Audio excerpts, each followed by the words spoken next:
The auction yard squatted at the edge of town, like a scar that never healed, its planks grey with age and soaked in the memory of too many bargains made. Without mercy, dust hung in the air, stirred by boots and hooves, coating throats and eyes until everyone squinted as if the sun itself were judging them. Men gathered in loose knots, hats tilted low, voices rough with tobacco and laughter that came too easily. Horses shifted behind the rails, leather creaking, metal rings clinking, the familiar music of buying and selling echoing through the heat. This was a place where land changed hands, where cattle were counted and branded, where trouble sometimes came to be traded away under a different name. She stood near the far post, half in shadow, as though the light itself had decided to leave her alone. Her bare feet pressed into the dirt, toes curling slightly, not from fear but from readiness, as if the ground were something she might need to push off from at any moment. Her wrists were bound, though not tightly, the rope more a warning than a restraint. Dark hair fell wild and uncut down her back and into her eyes, and there were faint bruises along her arms, old enough to have faded into yellow shadows. She didn't cry or plead. She watched, every movement, every sound. Her gaze flicked from man to man with the sharp alertness of a creature that had survived by never relaxing. They whispered about her openly, not caring whether she heard. Some said she'd been found living with a band of raiders and fought like one of them when captured. Others claimed she'd grown up feral, raised by no one but the land itself. A handler with a crooked nose swore she'd bitten clean, threw a man's hand when he tried to force her into a dress. Another laughed and said no man alive could tame her, and that was the problem. Laughter followed, but it was thin, uneasy. Men liked challenges, but only when they believed they could win them. Whatever she was, she didn't feel like a wager that paid out. When the auctioneer finally called for attention, his voice cut through the murmur like a whip crack. He wiped his brow, adjusted his hat, and launched into practiced words meant to turn danger into opportunity. Strong, healthy, young, he avoided words like frightened, angry, or human. He spoke as if describing a horse that had thrown every rider, but might still fetch a decent price if someone was brave or foolish enough. A few hands went up slowly, half-hearted bids tossed like pebbles into deep water. The numbers stayed low. Each time a bid was called, she stiffened, jaw tightening, eyes flashing, as though the sound itself struck her like a blow. Then there was a pause, a stretch of silence that made the auctioneer clear his throat. He scanned the crowd, searching for interest, desperation creeping into his smile. That was when the rancher stepped forward. He hadn't been loud or obvious before. He stood at the edge of the crowd, tall, solid, dust on his boots and sun etched into the lines of his face. His hat was plain, his clothes worn but clean. The kind of man who spent more time with land than with people. When he looked at her, he didn't grin. He didn't narrow his eyes or weigh her like meat. He simply looked, steady and unhurried, as if he were seeing her clearly while everyone else saw only a story they'd already decided how to tell. She felt that look like a shift in the wind. Her shoulders squared, chin lifting, defiance flaring bright and hot. If this man thought he could own her, break her, make her smaller than she was, she would prove him wrong like she had all the others. She met his gaze and held it, daring him to step closer. Around them, the yard seemed to shrink, the noise dulling, as if the world itself were holding its breath. He raised his hand and named a price. It was higher than the others, but not extravagant, practical, final. The auctioneer's relief was obvious, as he called once, twice, then slammed his gavel down. Sold. The word rang out, sharp and irreversible. A murmur rippled through the crowd, surprise mixing with relief that someone else had taken on the trouble. A few men shook their heads, others laughed, already placing bets on how long it would take before she escaped or killed him or both. The rancher walked toward her, boots crunching softly in the dirt. Up close, she could see the flecks of gray in his beard, the calm in his eyes that didn't waver even when she leaned forward, testing the rope, muscles coiling like a spring. He didn't flinch. He didn't grab her or bark orders. He nodded once, a small gesture, more acknowledgement than command.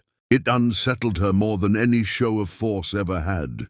When a handler moved to pass the rope to him, she snapped, a sharp sound like a cornered animal, and yanked back hard enough to make the post creak. The crowd reacted instantly. Shouts, laughter, someone stepping back. The rancher lifted a hand, palm open, and the handler froze. Slowly, deliberately, he approached her himself and took the rope, keeping his movements measured, predictable. His voice, when he spoke, was low and even, meant for her alone. It wasn't a threat. It wasn't a promise. It was simply there, steady as the land he came from. She tested him, pulling once more, then stilling, eyes narrowed, searching for the trick. There was none. Just a man who seemed to understand that fear could smell fear. And that force only taught one lesson: run harder next time. Something in her chest tightened, unfamiliar and unwelcome. She looked away first, not in defeat but in confusion. As he led her out of the yard, the sun dipped lower, casting long shadows that stretched like roads into the distance. She walked because the rope guided her, but also because, for the first time in as long as she could remember, no one was pushing her from behind. The town watched them go, already turning its attention to the next lot, the next transaction. Dust rose and settled again, swallowing the moment whole. Behind her, the auction yard resumed its noise, but ahead lay open land and an uncertain road. She didn't know what waited at the end of it. Another cage, another fight, another chance to run. All she knew was that the man holding the rope walked beside her. Not ahead, not behind. And that made all the difference. She couldn't yet name. The road out of town unraveled into open land, a pale ribbon of dust cutting through grass that bent and whispered under the wind. The rancher rode ahead at an easy pace, not tugging the rope, not urging her forward, letting the horse choose its rhythm. She followed on foot at first, shoulders tight, every sense stretched sharp as wire. She memorized the way the land rose and dipped, where trees clustered near water, where the ground hardened into stone. Escape lived in details like these.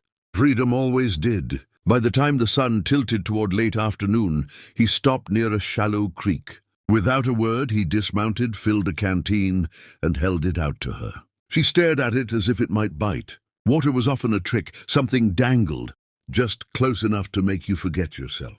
When she didn't take it, he set it on a rock within reach and stepped away. Minutes passed. The creek murmured. Finally, thirst won.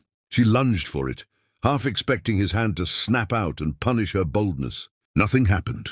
She drank greedily, water spilling down her chin, and when she finished, she wiped her mouth with the back of a hand and glared at him as if daring him to comment. He didn't. They made camp that night under a sky so wide it felt like it might swallow them both. He gave her food, simple and filling, then loosened the rope and tied it to a stake with enough slack that she could move freely.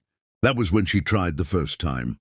She waited until his back was turned, until the fire cracked, just loud enough to cover the sound of her hands working the knot. She ran for the trees, heart pounding, feet flying over uneven ground. She almost made it, almost. His voice came calm and steady, calling her to stop.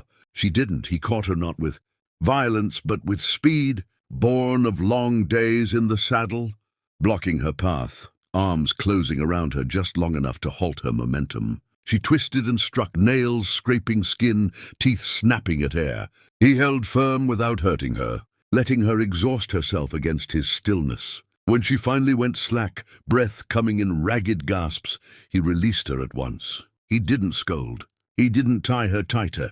He walked back to the fire and retied the rope the same way it had been before. That was worse than punishment. It left her with nowhere to put the fire burning inside her, no enemy to strike. She sat awake long after he slept, staring into the dark, listening to the unfamiliar sound of safety. The second attempt came at dusk the next day. The land rolled open and forgiving, hills painted gold by the sinking sun.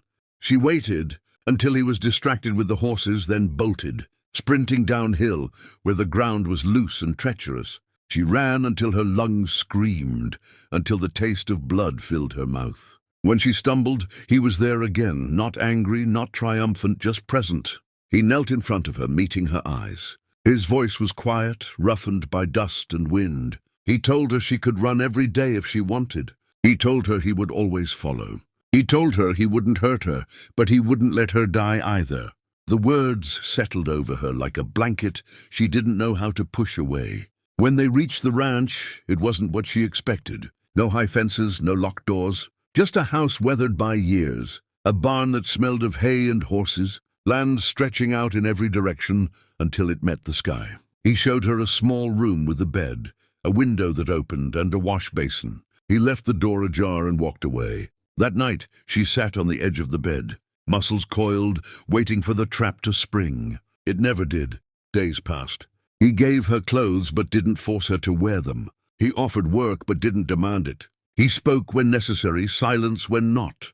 She watched him from a distance at first, studying the way he moved through his life with quiet purpose, fixing fences, tending cattle, riding out alone and returning before dark. There was no cruelty in him, no hunger to dominate. That unsettled her more than chains ever had. She had learned how to fight. She had never learned how to trust. One morning, she woke before dawn to the sound of horses shifting in the corral.